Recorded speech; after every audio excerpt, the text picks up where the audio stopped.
So Nader's talking about the real issues: continuity of government, stage-sponsored terror, false flag terror. I mean, he's really got to be commended. He has come a long way. And I'm not here sitting in judgment, but I mean, he's got more hardcore. We are now joined by presidential candidate Ralph Nader, running as an independent.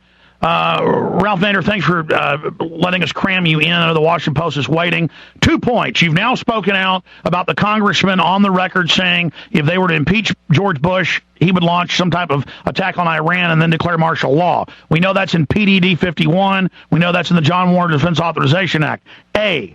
And then B, I'd like you to speak to Bush wanting, Cheney wanting to stage attacks, according to Cy Hirsch in New Yorker magazine, against our own ships in the Strait of Hormuz to start a war, and you're now calling for a new 9/11 investigation. Please answer those 2 questions, sir.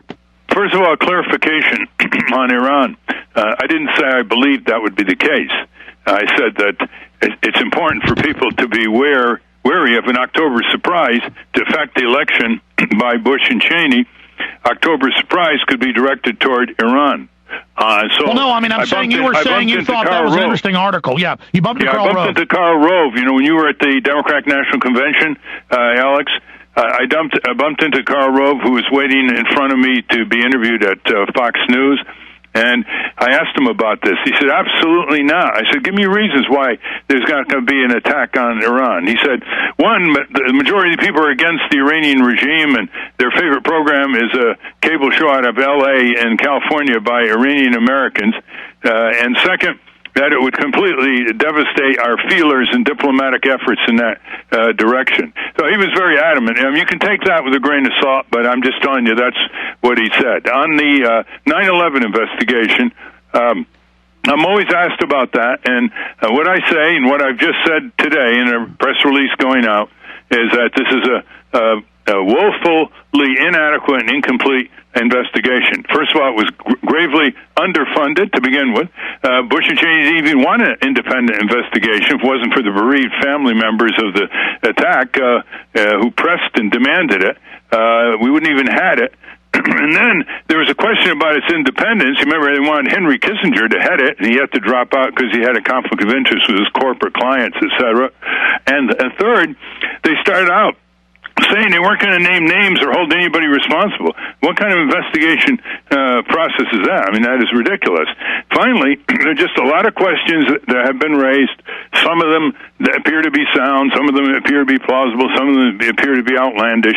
And more of the American people are generating skepticism about what happened before, during, and after the 9/11 attack. So I think we need another independent investigative effort, whether it's by the voters in a referendum in New York City, which is underway, or by some other independent authoritative force that can have subpoena power and adequate funding.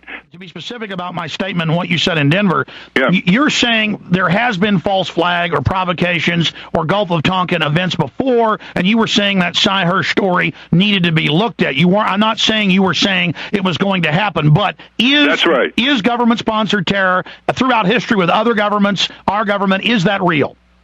Well, sure. I mean, look at the Tonkin Gulf Resolution, right, by Lyndon Johnson during the war, and provocations in order to enter into hostilities.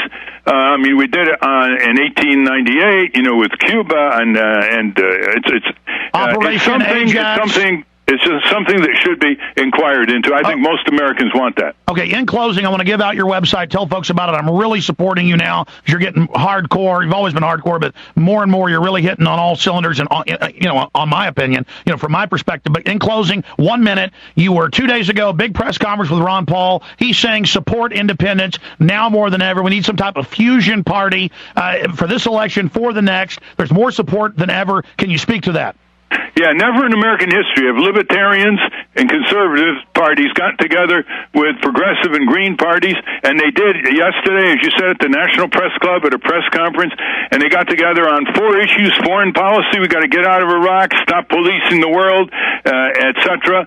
take the threat of a nuclear first strike off against all nations. Second, privacy, Patriot Act, Military Commissions Act, FISA legislation, snooping. We got to reject the practice of torture, elimination of habeas corpus, secret tribunals, secret prisons. Got to get rid of immunity for corporations like the telephone companies that spy on the American people, and reject the unitary presidency, which is undermining the U.S. Constitution. Three, the national debate. We're putting taxes on our kids and grandkids, financing the war in Iraq through deficit financing. Finally, the Federal Reserve is a government within a government. It's not accountable. It's funded by the banks. It needs to be thoroughly investigated. And finally, there should be a crackdown aggressively on corporate crimes, corporate criminals, and frauds. Can you imagine? Mr. Nader, we're out of time. Give your website. Say it again. Our website, Alex, is votenader.org. You can get this historic concurrence with all these parties, with Ron Paul being the moderator yesterday to National. Okay, stay there. Stay there for 1 second. Votenader.org. Stay there 1 second.